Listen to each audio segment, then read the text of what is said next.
ചന്ദ്രലേഖ എന്ന സിനിമയാണ് ഞാൻ പ്രിയൻ സാറിൻ്റെ കൂട്ടത്തിൽ ആദ്യമായിട്ട് വർക്ക് ചെയ്യുന്ന മലയാള സിനിമ അസിസ്റ്റൻ്റായിട്ട്. അപ്പോൾ അതിൽ മുതൽ മമ്മുക്കോയയുമായിട്ട് വളരെ അടുത്ത ബന്ധമാണുള്ളത്.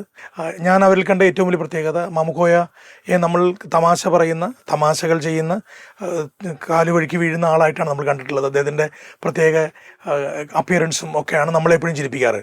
അദ്ദേഹം പക്ഷേ നല്ലപോലെ വായന ഉണ്ടായിരുന്ന ആളായിരുന്നു. ആ കാലഘട്ടത്തിൽ എല്ലാ ആനുകാലികങ്ങളും സാഹിത്യ സൃഷ്ടികളും എല്ലാം വളരെ കൃത്യമായി അപ്ഡേറ്റ് ചെയ്യുകയും പ്രഗത്ഭരായ പല സാഹിത്യകാരന്മാർക്കൊപ്പം യാത്ര ചെയ്യുകയും ചെയ്തിട്ടുള്ള ആളാണ്. അതിനേക്കാളൊക്കെ ഉപരി എന്നെ അത്ഭുതപ്പെടുത്തിയത്, അല്ലെങ്കിൽ എന്നെ വല്ലാതെ സന്തോഷിപ്പിച്ചത് MS ബാബുരാജ്, നമ്മൾ എല്ലാ കാലത്തും കൊണ്ടു നടക്കുന്ന ബാബു ഷാഹിർ എന്ന സംഗീത സംവിധായകൻ്റെ ഏറ്റവും അടുത്ത സുഹൃത്തുക്കളുള്ള ഒരാളായിരുന്നു മമ്മുക്കോയ. അദ്ദേഹത്തിൻ്റെ ഈവനിങ് മെഹഫിലുകളിലെല്ലാം പറ്റുമ്പോഴെല്ലാം കോഴിക്കോട്ട് അദ്ദേഹത്തിനൊപ്പം പോയിരുന്ന് പാട്ട് കേൾക്കുകയും പാട്ടിനെക്കുറിച്ച് പറയുകയും അത്യാവശ്യം നന്നായി പാടുകയും ചെയ്തിരുന്ന ആളാണ് മമ്മുക്കോയ.